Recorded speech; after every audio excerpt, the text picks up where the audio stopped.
Okay, there we go. Hello, friends. Sorry, my my computer for some reason defaulted my audio to the wrong device. But now we're here. We're here. Everything is fine. No problems at all. Slight technical issue, but it's okay. We're back. Um, how's everybody doing? I hope you're doing well. Out there in chat territory. I have on the docket for today some thoughts about our general trajectory game-wise, because I feel like we have some stuff on the table for our players to engage with pretty well at the moment, because we have the whole meeting with the Fog Wardens still to do. That didn't come up in the more recent sessions because we were moving at a slower pace. You know what I mean? Things were at a leisurely stroll through the content that you always prepare as a GM. At least this is the thing for me. I always prepare way more than I'm gonna need, because I assume that it is possible that the players will just gun ass through it like really fast. But that hasn't happened. So we still have like our whole leech bloom set up. We have like the entirety of the sort of like Panakata meeting to do. Sunderer dungeon design stream. I mean, we're gonna have to get to the Sunderer, yeah, as a thing, because the players have indeed discovered its existence. But what I really want to talk about is some variations on choices, you know what I mean, that the players might make. I have some stuff prepared for the Force Runes. I do, from like a long time ago, though we could easily write some new stuff as well. I want to go over some like possible choices that the players could make, and I want to go over like what has been happening in the background while the players have been doing what they've been doing. It's only been a couple of days, like it's been like a week in game, you know what I mean? While they've been doing their campaign, like they haven't had a lot of like break time in between the various adventures. So I want to talk about like what are our NPCs doing? Like, what is the Utico situation currently? Why was Jander meeting with Killian? And like, what is that about? I want to talk about like possible vectors for Utico to learn about the Sunderer if they don't already know. We can make that decision together as to like whether they know about it. And we also have to talk about like the scale of stuff that the Sunderer might possess. Because when I was trying to think of like what could you find on a Star Destroyer, my immediate thoughts are always like, obviously the tech that runs the Star Destroyer, you know, like computer terminals and the inner workings of an entire spaceship, as well as like the hull itself is valuable. You know, like every piece of it is valuable. But like, yeah, there are hangars of TIE fighters, Drummer Boy, for example. There are armories full of weapons and stormtrooper gear, because like each Star Destroyer has its own garrison of troopers. There are like food supplies and medicine supplies for an entire, you know, like capital ship's worth of people. There are droid repair parts, you know, there are droids, because the Empire doesn't consider them necessarily to be what would you call it, people. So droids are equipment to the Empire. There are, ATSTs, there are speeder bikes, there are, you know, like all kinds of like hangared transports. There's probably a couple of shuttles, you know. Imperial uniforms and abandoned closets. Yeah, I mean, there's so much. And the thing that also like came into my mind was, what about hyperspace fuel? There's also hyperspace fuel, right? Like, if we're talking heistable Star Wars material, Solo is basically all about stealing hyperspace fuel, so that has to exist, right? It has to be used for something. So there's probably a supply of that somewhere. But basically, like, it is a king's ransom. It is a king's ransom of stuff. It's like, yeah, sorry, that's my computer making a beep. Shut up, Microsoft.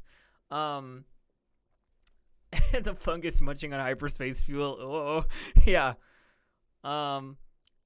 It's like exploring a city, really. No, and I agree with you. Like, a capital ship it's big, right? When we talk about the scale of a Star Destroyer, like, let's Google. Let's just do a quick Google. Imperial Star Destroyer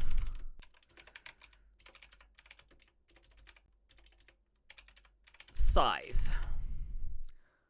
Like, so Imperial class Star Destroyers are at their peak 1,600 meters long, which is 5,200 feet for those of you in feet territory. They're crewed by 9,235 officers, 27,850 enlisted personnel, and 275 gunners. They're pretty big. An Imperial Star Destroyer is not a slouch in terms of its size. I mean, it's nothing compared to some of the other like Imperial vessels, but it's it's not nothing. It's probably sort of Imperial class. They're sort of in the middle range of Star Destroyers. It starts to get very sizable if you go any bigger, basically. 80 feet short of a mile long. Yeah. Right? Huge. They are huge things. And we're talking about like the Dragon's Hoard of sci-fi salvage, right? Like, a crashed Star Destroyer is a hella boon to anybody who can work it, right? And the real question becomes, like, does Bousok and the scavenger team that are taking it on, do they have the resources to strip something like this? We're talking about a mile long of crashed starship, and that's not including like the height of it. That's just its length, Yeah, so that's something that I want to consider in terms of like what will happen if the players go there. Like if they go to the wreck of the Sunderer and like find what they're gonna find, and do we want to add like a plot MacGuffin of some kind, or like a something different than what they might usually find in such a place? Because I mean, every character knows this is like, I mean, you're stealing from the Empire. It's salvage, but it's still stealing from the Empire. But you're gonna find all the stuff that I've mentioned, but there could be something else. If we wanted to get really fancy, we could talk about like, who ran this ship? Why was it here? Why did it? What was the conflict that caused it to crash on Vode? Like, what in what battle for what reason? And then you start thinking like, well, like, did they have some specific cargo, or did they have some specific person on board, or like all that kind of stuff. But sorry, I'm rambling because that's how I get my brain going DM wise. I swear you'll be able to follow it eventually. But my thought right now is how do we connect it to the other stuff we have running, right? Because I think that the Sunderer is going to be a big plot point, right? It is a lot of resources for whatever faction can pull it apart. And whoever does it is going to have to be quiet about it, because if Utico learns about it, they're definitely taking it, right? Like, strong-arming it out of them. Like, there's no way that if our ascendant faction on the planet learns that there's this salvage to be had, that they won't be the ones to salvage it. So it comes down to that, really. The players themselves certainly don't have the resources to salvage it, but they could find, special item A or B, being transported that they could recover themselves as a group of 4. But like, there's no way they're gonna be able to shoulder, 1,000 blaster carbines and 6 still functional TIE fighters and like that kind of stuff. There's no way the players are gonna be able to grab that themselves. And Bohusak has already made the deal with Omni that he's trading that information for scrap to repair Omni's ship, right? So the ship, presumably Omni's ship, will be functional soon. Like, within the next couple of episodes, I expect that ship to be working. Because of the bargain that I made to get it going. Was it the ship transporting the Fog Wardens? I mean, that's a great question. Tying the Sunderer in some way to our like Fog Warden ex-Imperial platoon might be a good way to go about it, because I think it's possible the Sunderer will come up in conversation with the Fog Wardens when they go to see them. Because the plan is that I think the next thing they're gonna do is go and take this meeting with the Wardens, or at least like take this trek out into the jungle to try and find them. And we have our leech bloom set up for that. We have our like ambush point set up for that, so we don't need to think about that too much. We did that last week. For those of you who weren't here or don't remember, leech blooms are super cool. Mushrooms that spray weird oozy droplets that cause you lots and lots of problems if you touch them. Yay! I mean, and that's something to consider as well, Emerald Lily, because you're totally right. What about functionality? Does any part of the Sunderer still work? A working turbo laser battery on the ground? Kind of a big deal, like very helpful.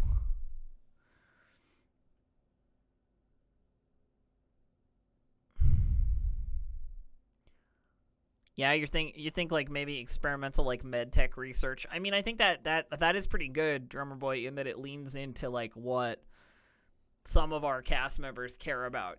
Like Mabel really cares about doctor stuff. It's their profession, and like something to ease Fung Lung is indeed a valuable resource, something that could be used. Or maybe it's something that was considered but then locked away as like too expensive or too valuable to be wasted on like expendable troops kind of thing, and like that's why you've got like the Fog Wardens, like General Anchor, that kind of stuff.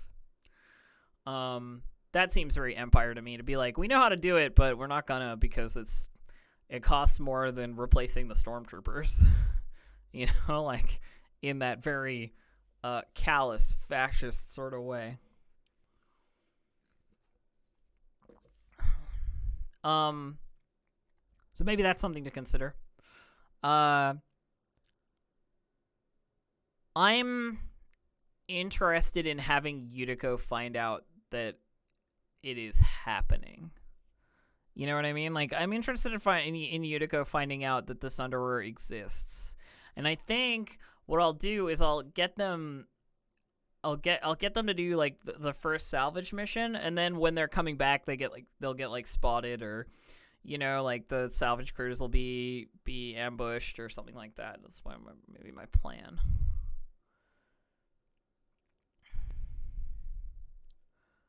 Another question to consider is, why has Yutiko not found the Sunderer before? My answer to that is that they don't range that far away from where they have to go. The jungles are dangerous, especially with like hostile forces occupying them. You don't need to take the whole planet. You can just control the area around Void City and the various like geysers. And as long as they're still working, why delve further into the jungle? The jungle is Jungle is full of nasty things that will kick your ass, including rancors that they let out. But, that's a whole thing.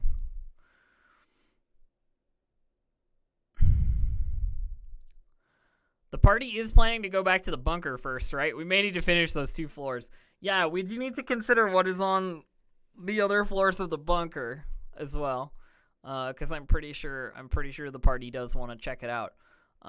There are a couple of places that have doors that are unopened. The Imperial bunker is one of them, and then the Forest Ruins is the other. They haven't gone back to yet, because I've been providing them with other, other tethers, other leashes to follow.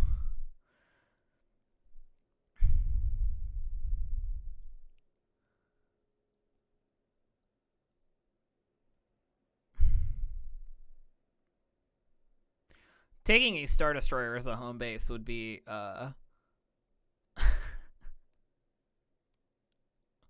what do you call it? A little excessive, Lord Zern. I think it's a little more space than you need.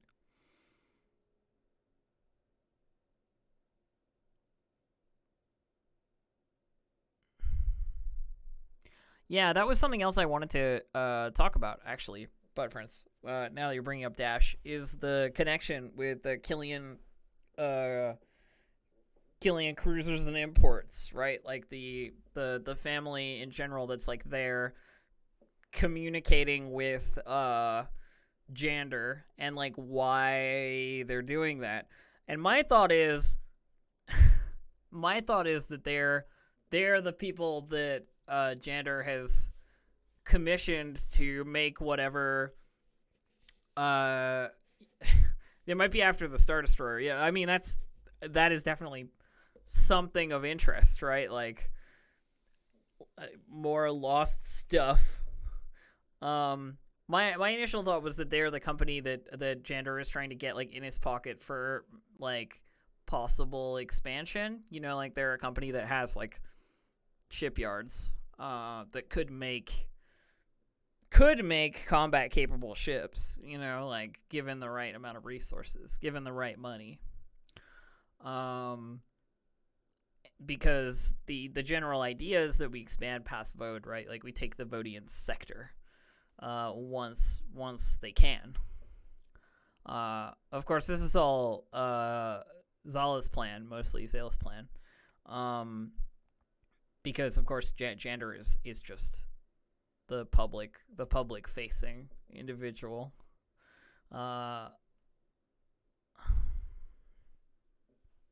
So that's something to consider, but I definitely think we need to focus on, in terms of like floating plot points. I think the Sunderer is going to be the big one.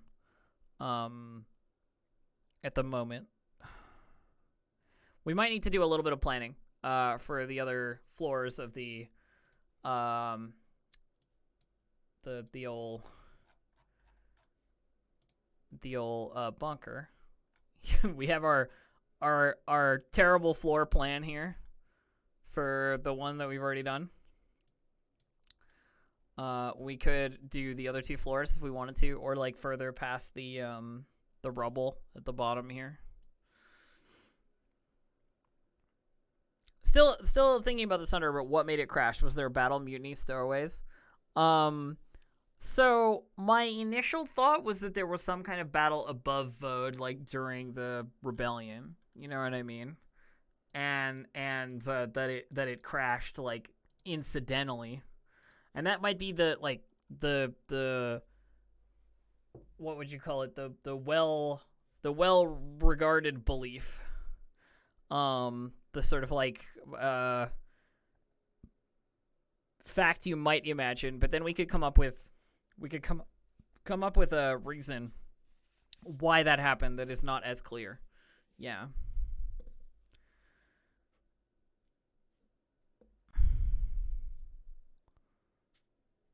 If it was the Fog Warden ship, they definitely were the ones that crashed it.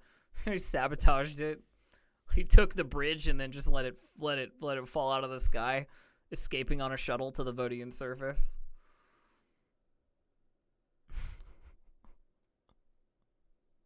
Yeah, maybe that's what it was. Maybe it was an opportunity.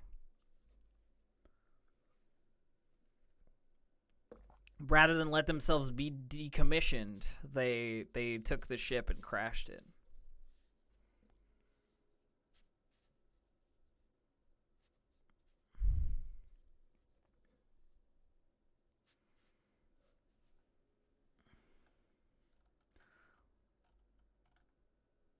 Gotta love the artwork.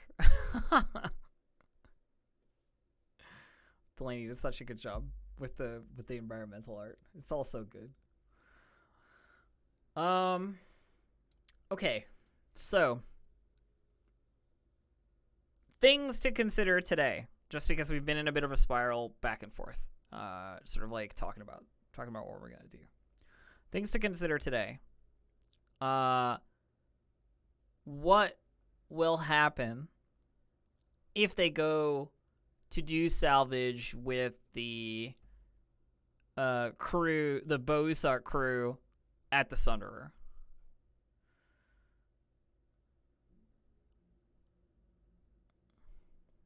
I think that's something to consider. Something else to consider is, if they mention the Sunderer to the Fog Wardens, is there a connection? And I think the answer is probably yes. Our former Imperial stormtroopers, stim troopers, I guess they would be, stim troopers, were at one point stationed on the Sunderer.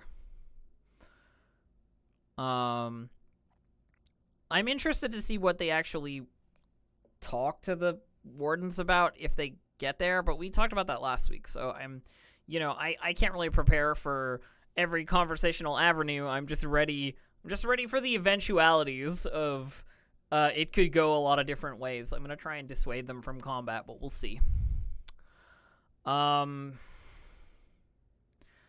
the other stuff we need to think about are floors 2 and 3 of the bunker.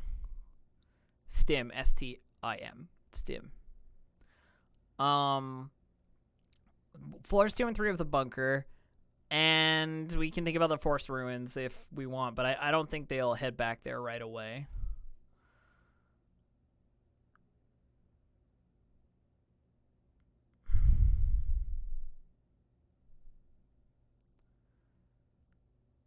What were some of the names of those floors? Yeah, I mean, we have them written down.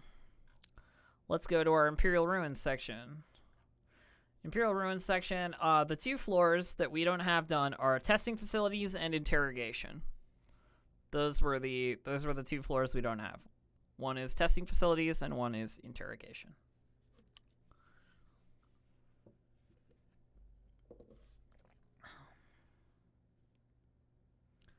I think the interrogation floor is just going to be a bunch of cell blocks, basically. Like, I don't think I need to worry too much about that one. Like, when I say cell blocks, I mean, like, closed off gray walled, no windowed rooms underground with a table and a chair in it, for talking to people politely. I roll my eyes at the idea of talking to people politely in such a space, but the really important thing with the interrogation, thing with the interrogation floor is the RS droids. We definitely need to put some RS droids in the interrogation floor. Either at I'm thinking like at the end of the hall, we'll have like 2 charging docks with 2 RS droids. Like you exit the elevator, you step into the hall. The hall is just like a straight corridor with like a T-junction at the end and like rooms along each side. And then at the end of the corridor, at the head of the T-junction, we'll have like 2 RS droids, non-functioning. I don't think there'll be a lot of overgrowth in here, if only because the elevator door is still sealed. The only reason the 4th floor was overrun as hard was because it had been cut open and like exposed to the outside. Though I suppose there's probably air vents and like ducts and stuff that run, it's not airtight, probably, and without like power, it's probably a little overgrown. A functioning interrogation droid is definitely a good thought, Rafadane. Some kind of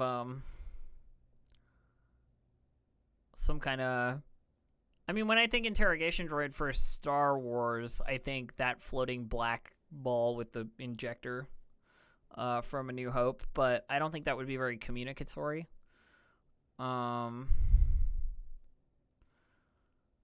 Maybe more a yeah, like a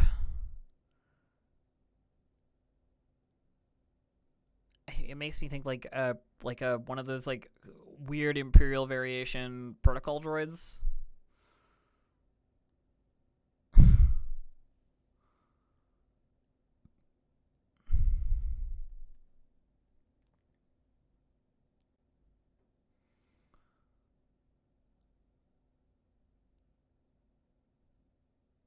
The one in Jabba's palace. Yeah, that's the one I'm thinking of.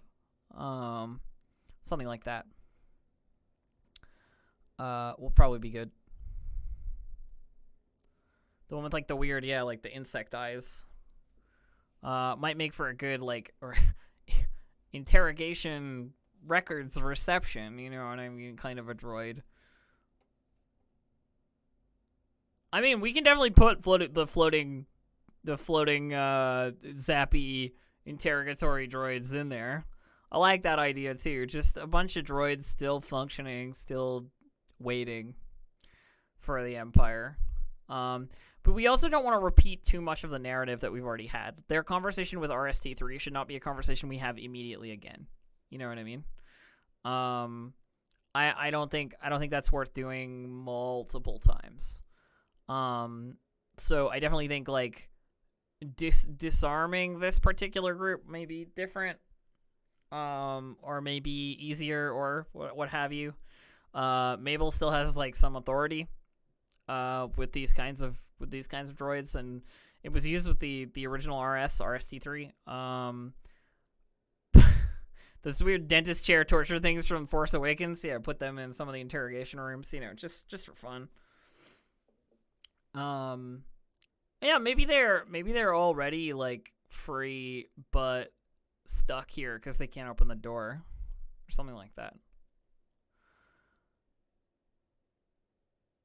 That might be worth considering. And yeah, I think if we're jumping to floor 2, the testing facilities, we're looking at the stuff. They're testing stuff for the stuff that they were working on on the 4th floor. You know, cybernetic enhancements for gigantic beasts of burden, rancors, so forth, like giant buzzsaw arm enhancements. What happens if you mount a grenade launcher on the side of the thing's head? You know, like these kinds of things. So the Rancor Ranch floor, yeah, where they make Rancor Rush. Lots of failed Rancors in tubes or cages for sure. We gotta do like yeah, like a supply of these beasts of burden. Rancors with freaking laser beams on their heads. I mean, it's funny, but also like it's scary as hell. You know what I mean? It makes me think of like some Star Wars style Dino Riders shit. The Rancor, the new ATST, yeah. Chartling Rancors. Crossover. Yeah. This facility is just about making the Rancor the perfect ground clearing device for Funglewood and for like the jungle in general, just like clear cutting and making space and so forth. But of course, like when you're the Empire and your science is coded in that same way that like crazy science is, you know, like when we're talking like the World War II analog, then you've got to add guns to everything because, you know, the only thing scarier than a Rancor with a buzzsaw is a Rancor with a buzzsaw and a heavy E-web attached to its other wrist. You know, you know. Rancor skeleton, environmental storytelling style, yes. A weapon capable of surpassing Metal Gear. Yeah, Rancors. Rancors are capable of surpassing Metal Gear. We know this. Yeah. You just keep improving it with guns until it has only guns and nothing else, Drummer Boy. That's how it's done. You know, more blaster power, more and more until there's nothing left.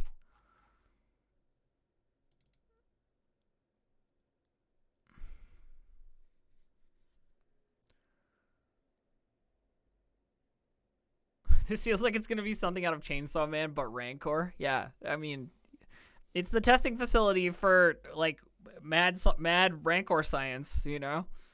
I like it. I don't even think I need to, I don't think I need to make it more complicated than that. We will just talk about that's what it is, you know? It is like a large open testing facility with several rooms full of subjects.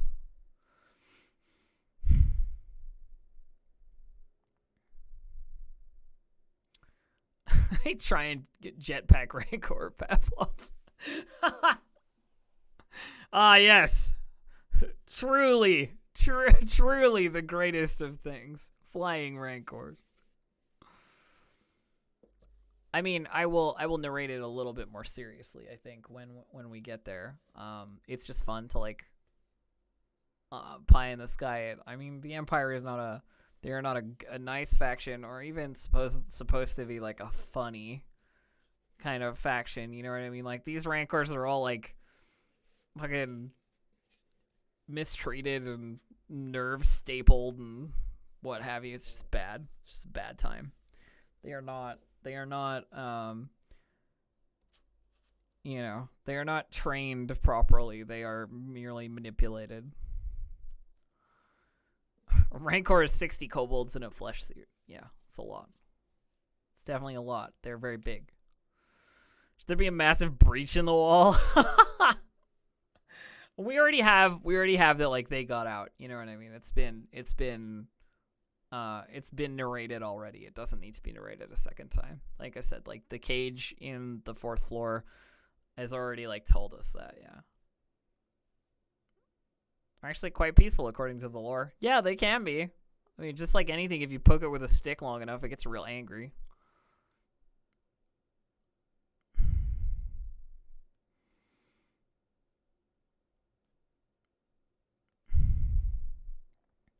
Yeah, Dathomir's got a lot of special stuff. Robo Rancor is a good boss to fight eventually if they want to as well. Yeah, it's true. Means the Rancor on the 4th floor managed to use the lift. Or just climb up the elevator shaft. We're talking, like, you know, like pressing its arms against the sides.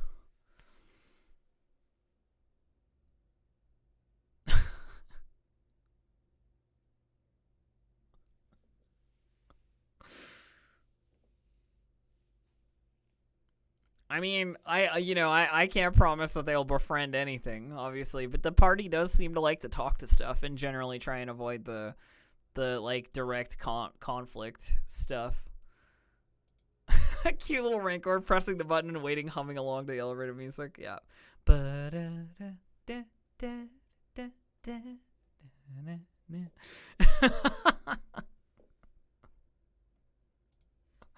Who speaks Rancor? Once somebody has any access to force powers, things will start to get a little better communicationally, I think, with non-verbal creatures, you know. I think that's part of it. By the way, I was looking through just incidentally, I was looking through Force and Destiny earlier today, just trying to, like, get a read on some stuff. And one of the NPCs in here, one of the enemies, is a Chiss mercenary at Nemesis level. If I ever have to worry about the ascendancy, I've got the perfect hitman right here. Just right here in this book already written for me. Yep. Just right here. It's pretty good. So, just want to mention that. If I ever need ascendancy enemy, I have one.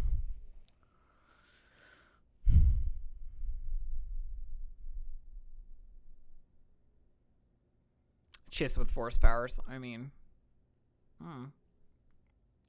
not everything in Force and Destiny has force powers. They're just equipped to deal with force powers. Like, that Chiss mercenary has, like, a Cortosis sword as well, which is awesome.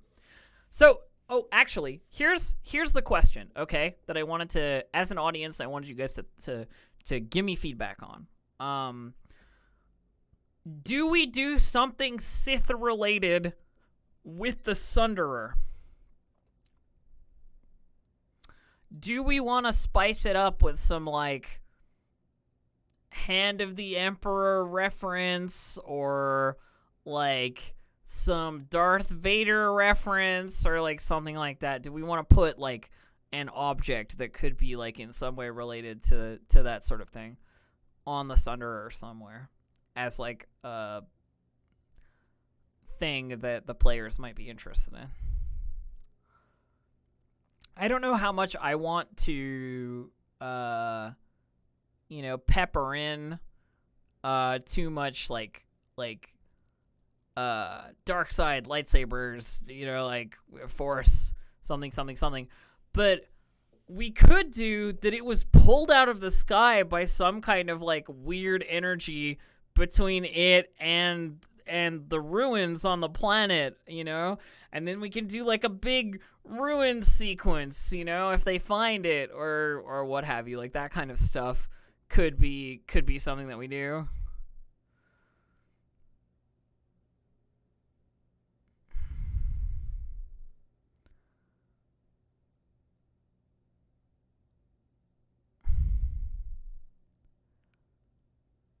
Oh, you know what I'm gonna do? I'm gonna have a corpse on the Sunderer that they can find if they go into, like, the private, like, bridge crew, like, private rooms that only important people have. I'm gonna have a corpse in there of an Imperial Inquisitor, like the Imperial Secret Service, basically. And I'm gonna put a relic in there that helps to unlock something on Vode, in the ruined systems of Vode, in one of them, like a sword or like a key of some kind or something. And maybe that's why they brought the Sunderer in orbit over Vode, and it was, like, taken out by the Fog Wardens sort of, like, moves, to sabotage it, and, like, during a battle with some, like, rebel forces. So they never got to follow up. But we could easily have some, like,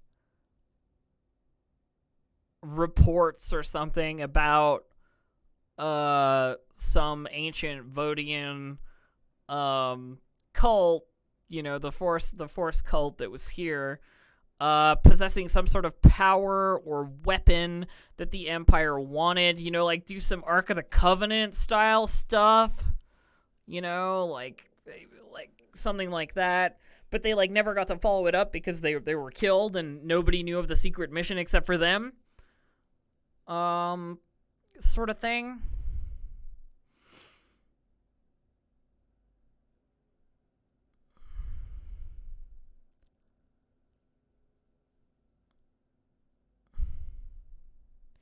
Yeah, and we can write it up in some sort of, like, data slates or recordings or what have you. The idea that, like, yes, this Inquisitor, like, arrested a person who had an object that was in some way connected to the, the dark side of the Force,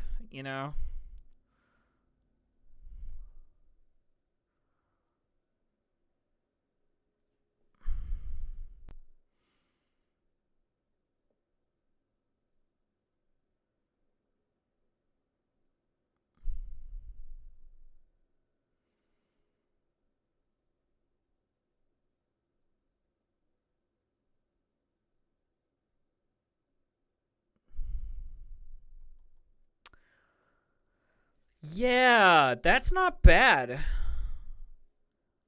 That's not bad on an original poster. The idea of, like, this pirate who stole this, medallion. I think a medallion is a good way to go. We'll have to, like, design it or like, consider what would be on it. This pirate who, like, stole this medallion lost it before they could like follow up with it because they were like arrested by the Empire or what have you, and it was seized. And this Inquisitor grilled them about like where they found it, and was on their way back to Vode to like use it to unlock whatever the vaults on Vode possess. But was killed in the crash of the Sunderer. And so still has it, but it's there like on the body. And maybe Bousok is like, yeah, I want to salvage the Star Destroyer, but I also know that that's where the last known location of this particular object was, quote unquote.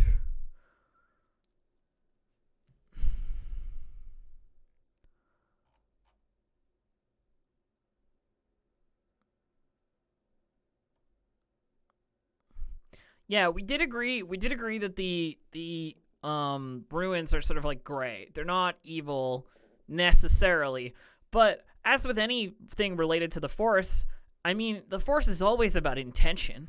As far as I've ever read into the Force as a power.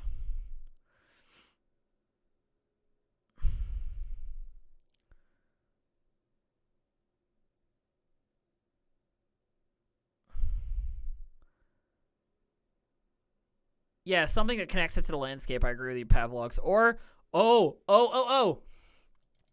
what if it has this on it? Something that could be this if it were like fully constructed. Wait for it to load. It's loading. Come on. You can do it. It looks way better when it's not pixelated. My computer's being slow today. This is my fault. I'll just refresh.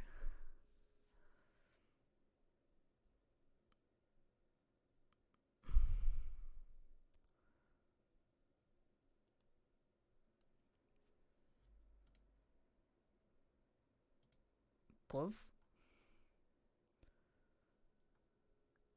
it's not doing it, but you get what I mean. Like we do something on the medallion that is like a somewhat completed version of that like tower, that position, on the mushroom there. That would like connect it back, and we can make that connection obvious when we state it. You know what I mean? Like make a lore roll and stuff like that. It'd be fine.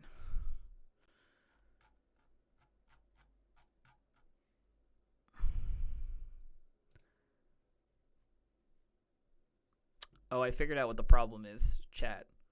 It's that my computer has a Steam download running that I didn't realize. There we go. Much better. See? Perfect. Now that I have stopped it.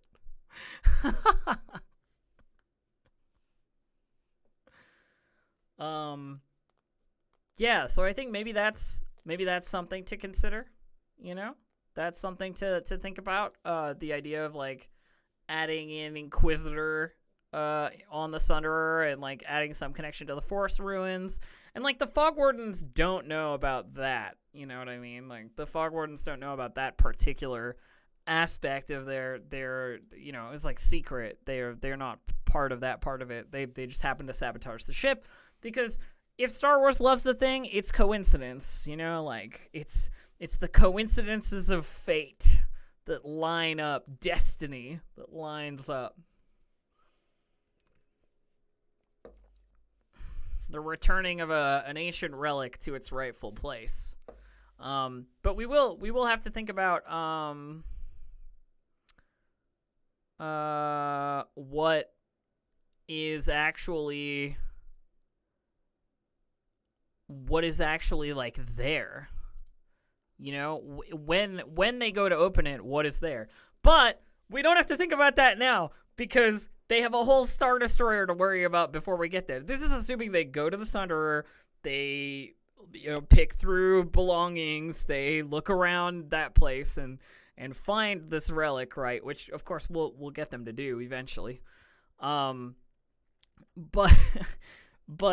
I'm getting ahead of myself. It's definitely a very cool idea.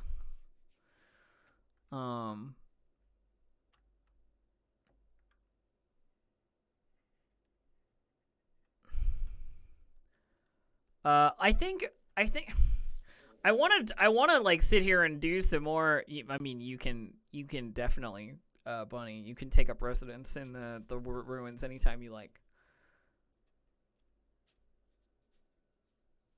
And if the Wardens are going to be involved in preventing Yutiko from getting the Sunderer or something like that, that would connect pretty much all your running threads right now, which is great. Yeah, exactly. We take all our threads and we start tying them together so that it doesn't look like I just came up with a bunch of random stuff that went all in a direction, and that we totally wrote it all to just like, just mesh perfectly. And I didn't flail around going, how do I connect these things at any point? Yeah.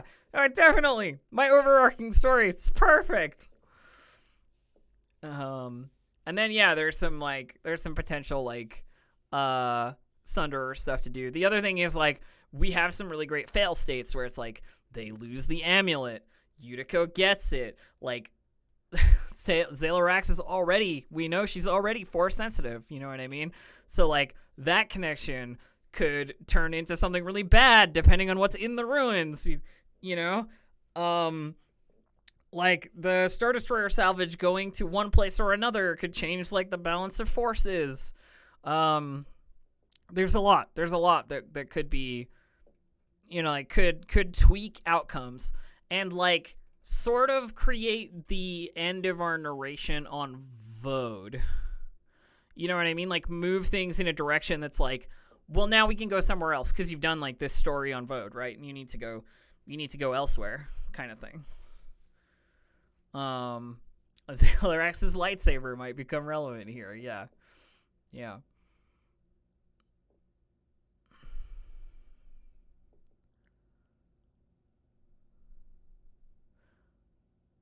There are a lot of things we can do with it. And the thing that I was thinking to myself is like, I'd love to draw some more of those terrible maps that we drew, because I feel like that actually really helped my players last time we played, to just be like, yeah, this is kind of the layout, like this is a hallway, this is a thing, this is a, like, I know it's a map, but it's just a map I drew with, you know, pen kind of thing. And I definitely want to do more of this, because I think this is something that Roll20 is really good for that paper is less good for. I know that sounds weird because it's just drawing lines on a thing, but I really like how I can just be like, yeah, it's like this. It's kind of like, you know, it looks kind of like this, and then I'm good, you know, and I don't have to worry about them moving through the space, so I don't have to have it be accurate to the squares or anything like that. There are no tokens, but just being able to say like, this is kind of where you're at, is pretty helpful. I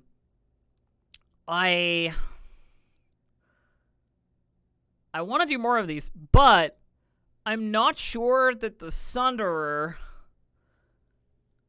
needs like door-to-door mapping. It's a fucking Star Destroyer.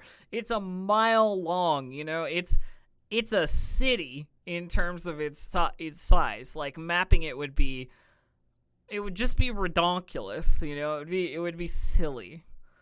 But it's also in chunks. Yeah, that's true. And we can take the chunks and, you know, like look at them sort of individually. But we could definitely do like a point of interest thing. Yeah, like a general, like draw a Star Destroyer and where it's broken or whatever, and pay a like point or two.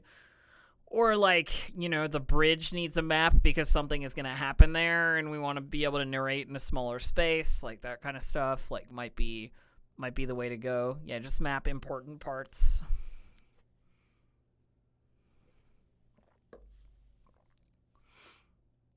Would the dead Inquisitor still have a lightsaber? That's a great question. Do all Imperial Inquisitors carry lightsabers? I would really not want to give them a lightsaber if I can avoid it. Lightsabers are super powerful in this game. Like, epically powerful. Let's take a quick look here, because I think lightsabers are in here, are they? Yeah, lightsaber. So lightsabers do 10 damage. They have a crit of 1, which means you only need to roll 1 advantage to give them a crit. They have a 1 encumbrance, which is like the lowest you can get other than 0 for like gloves. They're worth 10,000 credits, like, and are rare. They have a 10 rarity, which is the rarest possible, basically. They also have the special qualities Breach 1, Sunder, and Vicious 2, which are just like, you have armor? I don't care. You know what I mean? So I would prefer, if I can, to avoid handing them a lightsaber.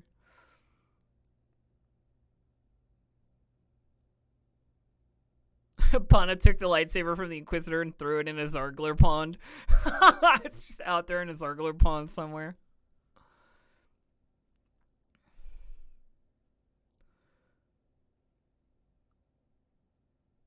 The ones in the throne room of the Empire and Return of the Jedi were more like senators, did not have lightsabers. Yeah, definitely. The sort of like more advisory Imperial hand rather than like Mara Jade style hand of the Emperor, if you know what I mean. Could be interesting. Someone who had the Emperor's ear at one point, you know, close personal friend, but who wasn't a fighter, a warrior of any kind. Or yeah, then maybe they're like a Sith sorcerer, you know, no lightsaber, but they're dead, so their force powers aren't worth anything because they're dead, you know. It's the whole like, yeah, you know, they've got that force lightning, you know, if they need it or if they want it, but it doesn't really matter if they're dead. So since they were searching Mystic Ruins, I agree, it's a good connection to make. Like they were in some way like force sensitive, some way dark side related.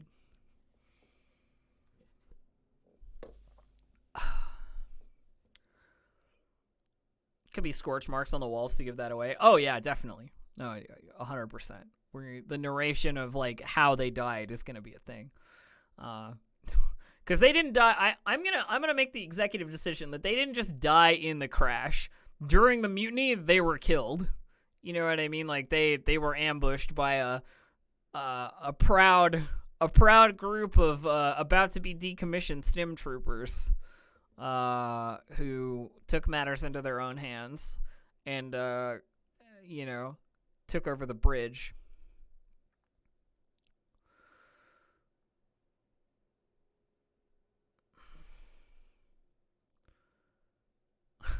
I'm just imagining a group of stim troopers, our dear Fog Wardens, when they were at their full strength of numbers, right? Initiating a mutiny on a Star Destroyer, taking the bridge, locking the controls, and then ditching out on a Lambda shuttle. Like, or two, you know? As the ship, like, as the Star Destroyer, like, crashes into the planet.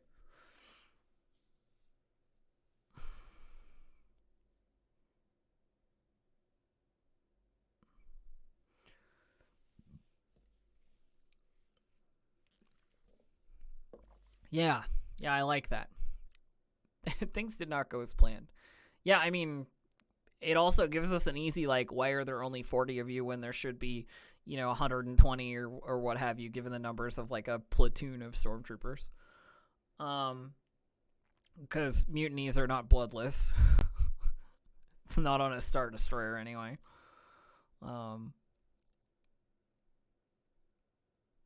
Yeah, I think that would be the plan. Can anyone drive this thing? Well, the other thing is, like, they couldn't hope to, if a small group of troopers mutinied, they couldn't hope to hold a Star Destroyer. Even if they controlled the bridge, there are like 27,000 or something crew members on a Star Destroyer, including like a lot of troopers and a lot of pilots and a lot of officers, right? Like there's just like a lot. We just read it. So it's one of those things where it's like you want to get in and do the sabotage and then get out as quickly as you can. I think is narratively like what you want.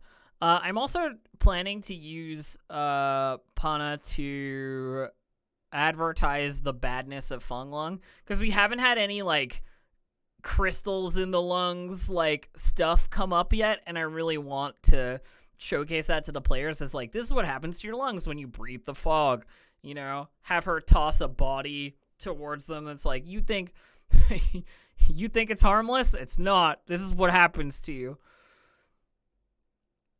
So I'm planning to use that as like we mentioned it last week, I think Bud Prince mentioned it, and it really stuck in my head, so I'm definitely gonna use that somehow.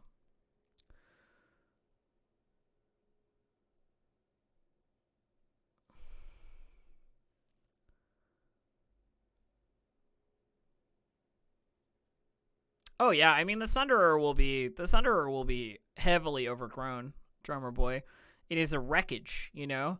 And if we know anything about mushrooms, about fungus in general, even like real life fungus, you know, if we're getting, you know, kind of a little bit more sciencey, that stuff can thrive in the most ridiculous conditions, the like most mind-blowingly hostile conditions. Like the floor that you're growing on is concrete. You have no nutrients to get from anywhere, and it's slightly damp, and that's it.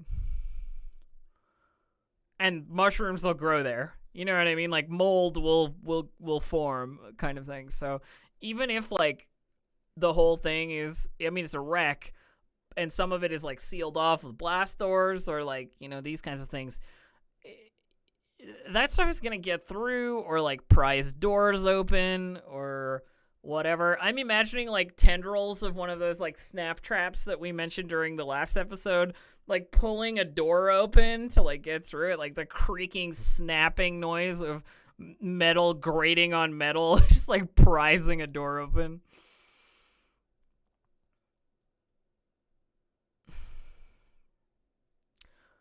Yeah, and one of the reasons it's so difficult to find on original poster is like you can't see it from orbit. You know what I mean? Like you can't find it scanning Vode topographically because it doesn't appear in the topography because it's overgrown. There's like some of the bridge and like one of the corners of it sticking out, but otherwise it's basically just been claimed by the jungle. Would be my plan anyway. That's my thought. Which is going to be fun trying to salvage it, because you'll have to, you know, you got to prise it out from underneath all of this overgrowth somehow. I'm imagining a lot of laser cutters and a lot of like small vehicles with large cutting tools attached to them.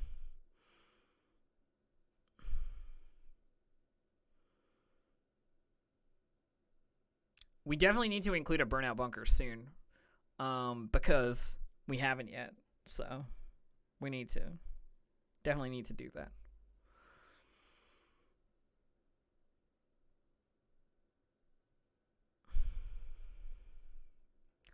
Oh yeah, Rayfordane for sure. The lower city of Coruscant has got a lot of good like abandoned industrial vibes, abandoned you know, dilapidated concrete jungle style stuff.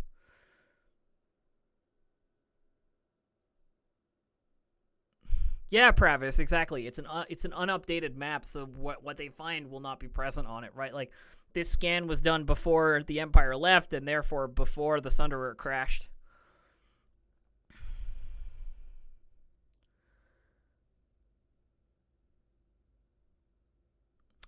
I don't think there would be a Jawa on a Star Destroyer at any given point in time. Not in any official capacity on original poster. I just don't think it would happen. Just based on like the Empire's finger waggling about aliens. Though I guess Darth Vader did have like 6 or 7 bounty hunters being lectured on a Star Destroyer bridge, so I don't know. Anything's possible.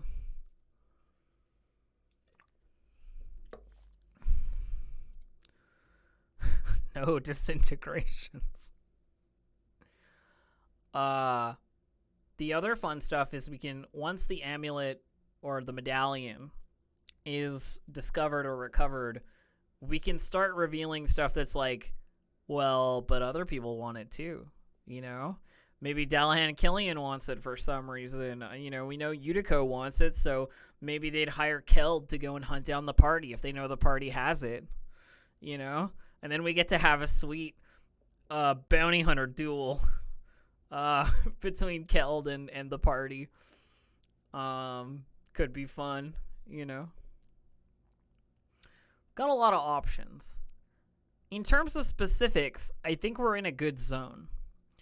We know kind of where we're going, kind of what we're doing, and improvisationally, I can kind of move around what the players want to do. We'll have to talk about getting the scrap to Omni, because obviously he's gonna want to, or they're gonna want to repair their ship, relatively soon. I imagine, if they can. And Bohusak did promise to provide scrap, so that's probably something that'll come up. I do think narratively the next thing that we're going to run into is the meeting with the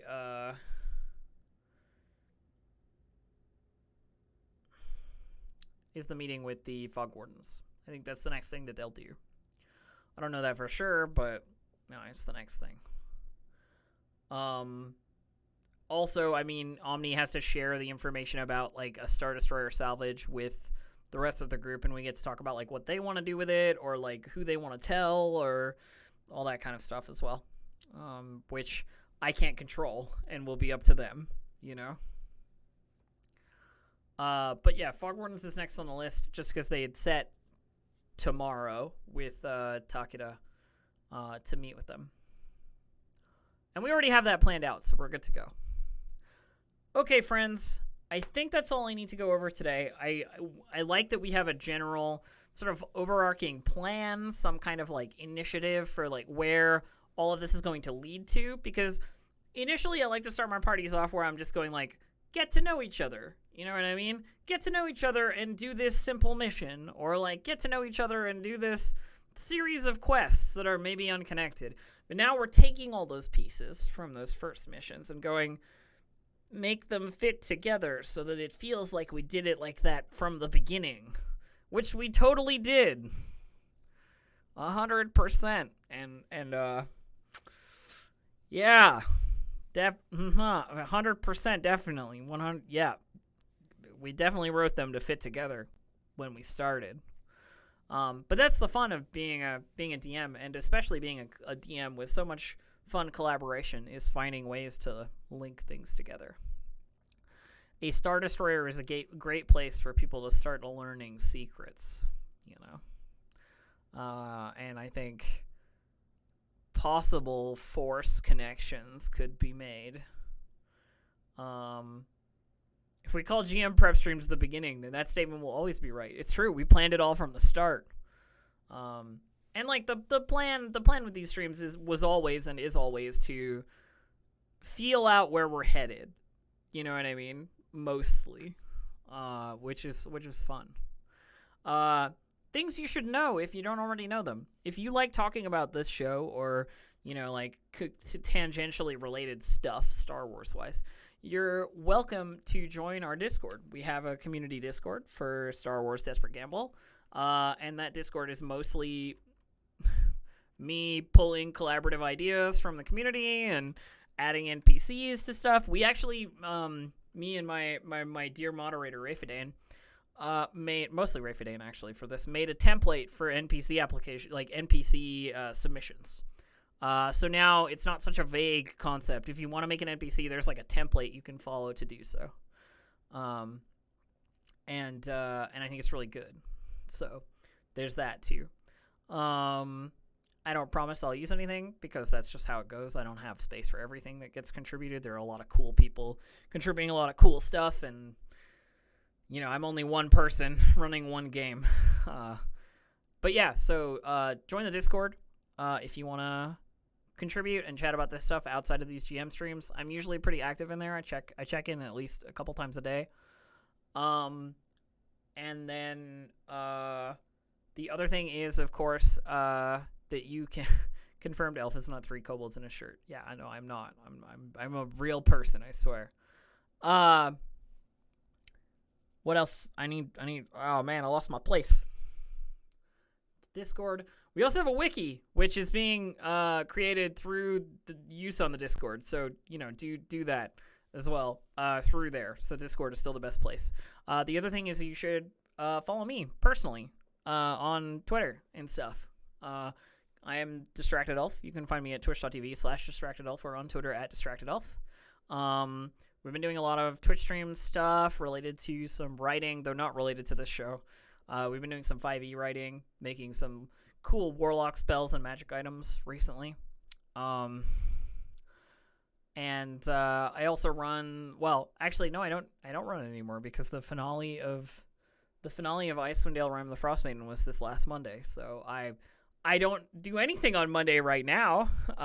So we'll see what we get in April.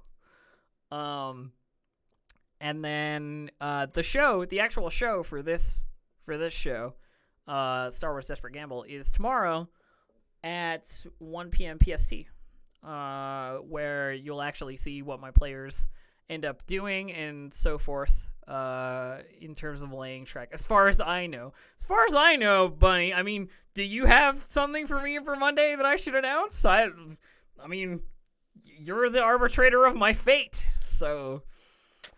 cheers. But anyway, getting back on track. If you like what you're seeing here and you're thinking, I could really use a gigantic internet folder with which to hold all of my burgeoning ideas and bulging fungal related trivia, then, you also can play on Roll20. You sign up for Roll20 at roll20.net, where you can make a free account, and then you can also build a cornucopia of handouts with which to show your players. Roll20. It's a place where you don't lose your paper after 3 months of not playing a game, and you can't remember where you put the binder where all your character sheets were. That actually happened to me like 3 or 4 times in high school. We didn't play for like 3 months, and I just lost the like navy blue folder that had all the character sheets in it, just like in my bag at the bottom of like several folders of stuff. Anyway, tangent. You won't lose your character sheets if you make a Roll20 game and put them in there. Cool. That's what I've got. I'm feeling a little manic energy at the moment. So I'll see you guys later. Have a good one. Bye. Bye, nerds. Later.